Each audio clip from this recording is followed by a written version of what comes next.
Hi, this is Tim Colbego from ImageIQ. I'm here with Dr. Amit Masanji, our Chief Technology Officer. And if this is the first of these mini webinars you've seen, this is a little bit of a webinar we put together to discuss common assays that are done in preclinical and basic research.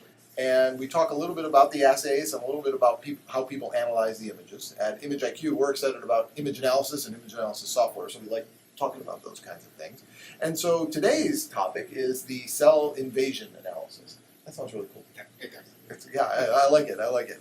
So we're going to take a look at the assay a little bit. We're going to talk about what kind of research is done with the assay, who does it, what fields of research, are there best practices, common pitfalls that you see, how are the images acquired, and then you can share a little bit with us about how the images are analyzed. What do you see as a standard analysis? What capabilities do we have with software and stuff like that? So let's start off with the research, right? Now we get these guys; they look very researchy. Right. All right. So what is the cell invasion assay, and how's it go? It takes a lot of forms. Usually it involves a plug of cells and then some kind of cellular matrix that's around the plug. And so what you want to do is have these cells released from the plug and try to go out towards the matrix. Okay. And that matrix gets broken down by these cells as they move further out. So depending on the specific phenotype of these cells, they may move further away or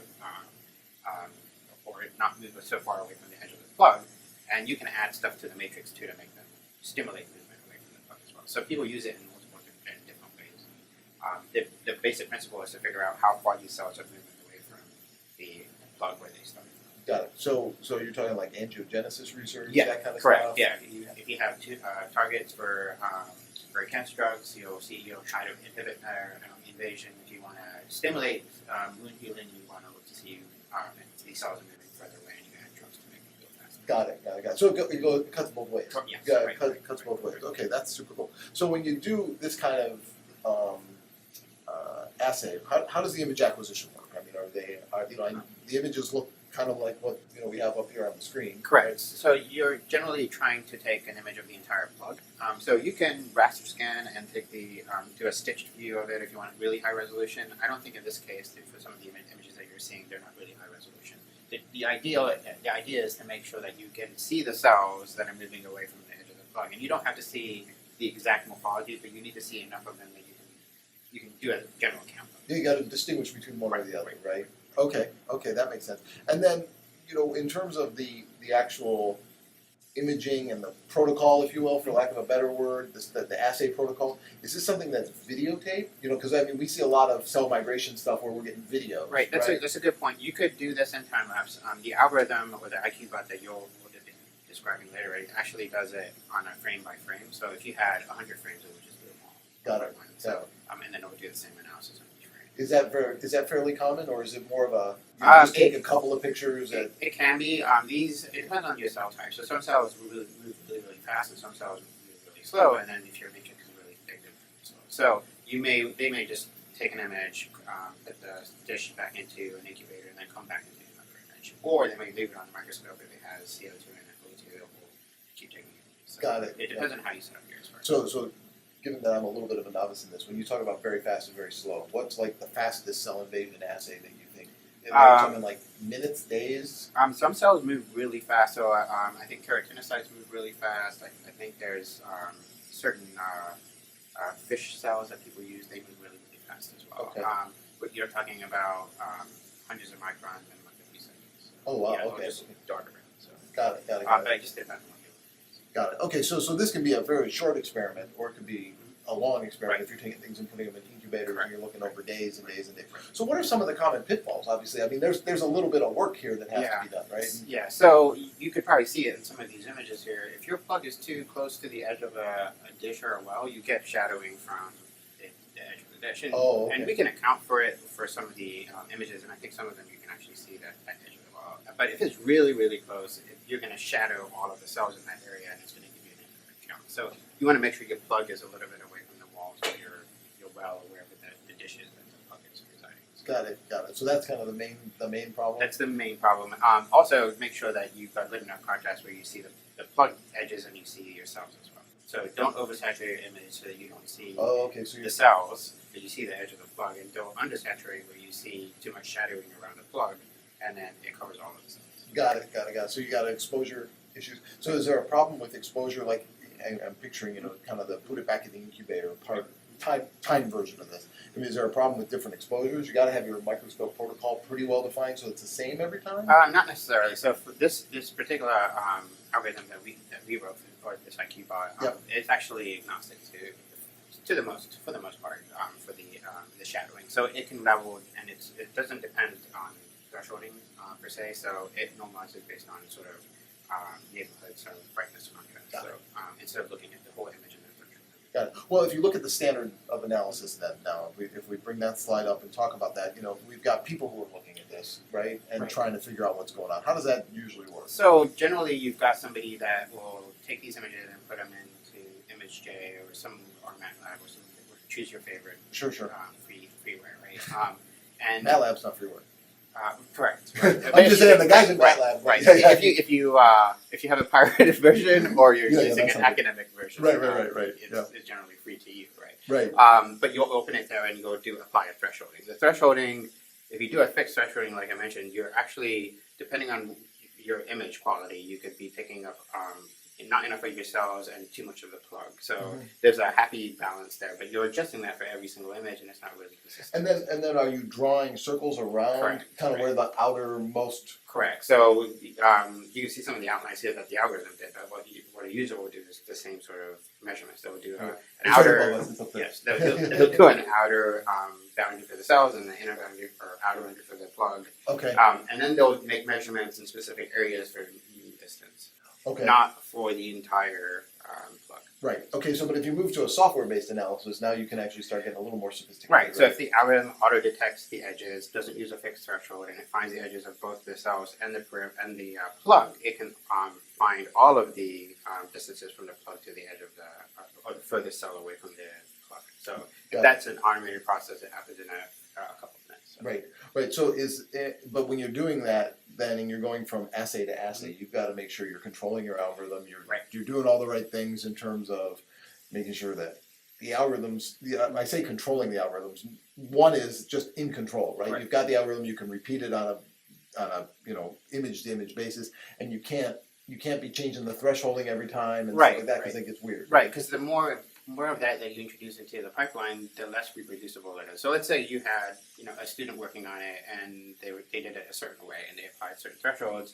You don't necessarily know, they may have written it down in a book or something, but they use their own opinion on how to do some of this stuff.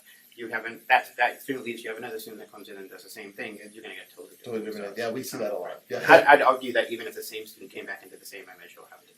Well, and when we talk about validation, maybe we can bring that up because I know we do that. So, the thing I guess we talk about, as part of the ImageIQ, Image Quantify story is that we do build these things called IQ bots. They've got cute little logos, and the idea behind them is that they're hosted in this website called ImageQuantify.com, and the idea is that we can write an analysis, and in this case, the cell invasion analysis, IQ bot. And that analysis will be versioned and controlled, and it will at least work on the image all the time, the same way. You don't have to worry about that kind of variability, right? And you get this whole results package. Now, in the case of the cell invasion assay, I would imagine the amount of data you can deliver is pretty significant, right? I mean, the spreadsheet gets pretty big. Right. Because if you think about 360 degrees around an entire plug, you can get a measurement value of all of the 360 degrees. So it spits out all of that. You get the plug area, you get the mean plug diameter. The invasion distance as a mean and a standard deviation, you get max and min, obviously, and then the invasion area. So the distance, that area or that rim around the plug that has all of the cells in it, you get a mean or a total area for that. And then you also get cell area within it. So it attempts to segment out all of the cells in there as well. So you could, for example, have a set of cells that are moving away that move really far away, but they weren't really dense. They just move really quickly to the very boundaries, but none of the other cells filled in the gap. So it'd be very sparse. But you could have a density of cells that moved away as more of a sort of a flood. So it sort of moves away slowly, but it fills in as it goes. Got it. So there are certain cell types that move independently of one another, and other cell types that move as an aggregate. So it's like my kids when they were young and they were playing soccer, right? They all moved as an aggregate. Right. So, yes, exactly. And so depending on your cell type, you can have those different. So the invasion density or the cell area within that invasion area is important. Got it. Well, let's look at a couple of images on how this works, and then maybe you could talk a little bit about what we're seeing in the images, and then how we go about validating this. Because Sure. obviously, there's a lot of, one of the challenges we run into, I know, with all the IQ bots is as the team puts the validation plans together, and I sometimes volunteer, and I'm like, oh my gosh, you want me to do what? Is that you're trying to validate what the software can do that people don't do, right? And so that's always an interesting challenge. So maybe you can explain a little bit about what we're seeing in these three images, and then talk a little bit about how we do that validation. So these are just examples of what the IQ bot outputs. So at the end of its run, and it spits out all the data that you'll see in a nice Excel sheet, you also get these images as well. And it outlines the border in red. It segments all of the cells and puts it in green in the image, and then it puts the plug boundary in blue. Okay. These three images show drastically different types of image acquisitions depending on where that plug was in the dish, right? Right. And you can see that it performs pretty well for all of them, and even in areas where, so you can see really quickly now in the image that the one on the far left has a really uniform sort of movement of cells.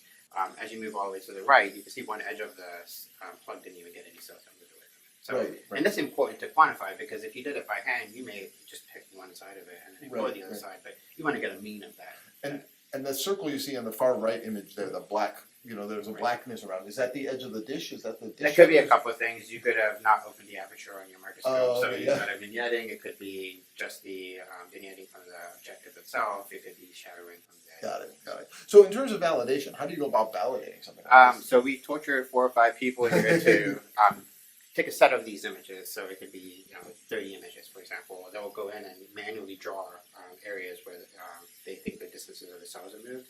And then the algorithm that does a validation compares their lines to what the algorithm found, and then basically does a one-to-one comparison. Got it. So what we want to do is make sure that we're in the mean of all of the observers that test the algorithm for a given image, within the mean and standard deviation of each other. Got it. So it's kind of the algorithm is doing as well as the set of observers. Correct. Right.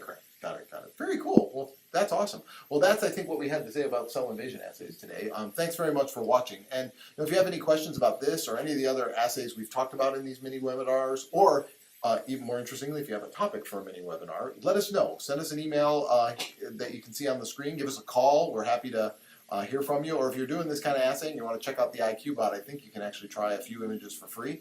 It's kind of part of the fun part about having a web-based service like this is we can make it available to everybody in a good way. So that works out really well. Amit, thanks for being here, and hopefully we'll be making some more of these pretty soon.